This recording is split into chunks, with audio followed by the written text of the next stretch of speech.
Digital Core REIT taught me a lesson, a very important lesson about tenant concentration risk. So if you have any data centers in your portfolio, make sure you continue watching this video. So let's jump to Digital Core. What's the background? If you're new and you didn't know what happened to Digital Core REIT, what happened was its second largest customer, which represented 22.4% of its annualized rent, filed for bankruptcy protection in America on 4th June 2023. Recently, on 1st November 2023, Digital Core released an update and it shared this lengthy news, but I just want to go straight into what I feel were the more positive highlights, even though one of it raised one very big question mark to why would you even locate a data center in that country. Number one, it said that you will sell 2 US assets to increase the stake in Frankfurt, which Keppel DC is also right now having a presence there. The second thing is that it's terminating the existing arrangement with the troubled client so that they can lease that same space at better terms. The puzzling one is this, so pay attention. It's going to enter Japan. When I attended the AGM of Keppel DC REIT, I asked what are the factors that my REIT manager would take note whenever they want to acquire any data centers. And one of it, which I remember till now, is actually the seismic stability. So in a nutshell, seismic stability means the stability of the earth, the land there. And I always remembered that Japan has earthquakes. So there's one big question mark. I was like, hey, won't that affect the quality of the data center that's going to be down there? Continue to watch to the end because you might want to know how I would do this to reduce my portfolio risk to the minimum. Despite that upset with Digital Core REIT, I just want to disclaim, as at the point of recording, I have no vested interest in Digital Core REIT, but I always felt that all upsets are opportunities to learn a little bit more about data center REITs. Fundamentally, REITs is also a business, so what is the factor I will look for, or perhaps observe whether is there a positive pattern? It's actually the gross profit margin. Investopedia explained that gross profit margin is actually a profitability metric that indicates the amount of revenue left after subtracting the cost of goods sold, expressed as a percentage of total revenue.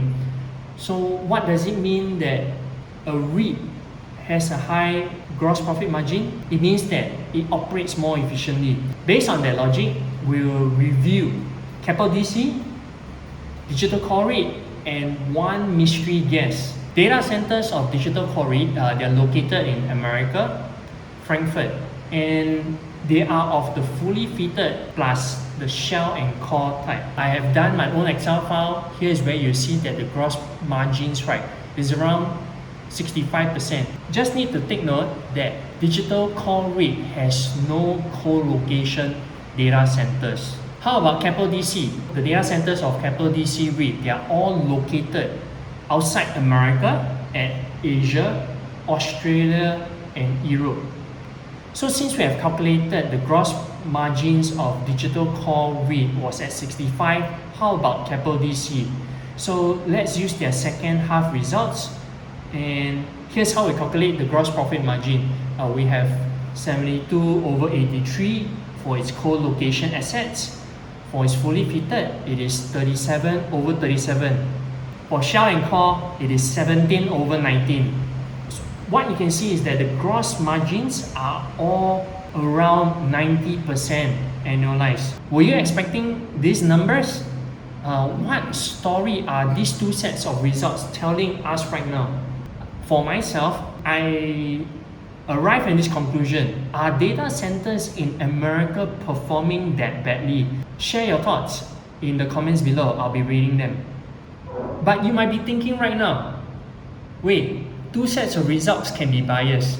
Yes, so that's exactly where I wanted to use our mystery guest is actually Mapletree Industrial Trust to come in and balance and give a better picture and a comparison so that I am not biased, because as of recording, I am a shareholder of Keppel DC REIT, but not of Mapletree Industrial Trust. What you can see here is that for Mapletree Industrial Trust, it has data centers in North America. It also went into Japan. Interesting.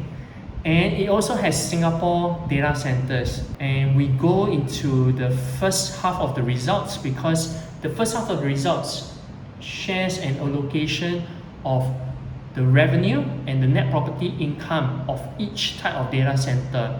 So what you can see here, doing the same calculation, the gross profit margins of Singapore data centers is the net property income of around 11 million over the gross revenue of around 13 million, and that amounts to 91%.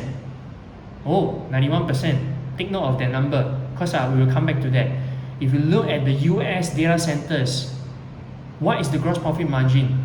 So let's do a simple calculation, and that gives us 73%.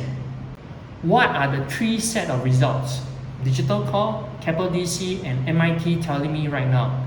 It seems that any data centers that's located outside of America seems to operate more efficiently. If you would like to receive more updates about data center REITs, hit the subscribe button. And in fact, another aspect of data centers that you must watch is found in this video, because if you missed it, you will have a heartache. So see you in the video.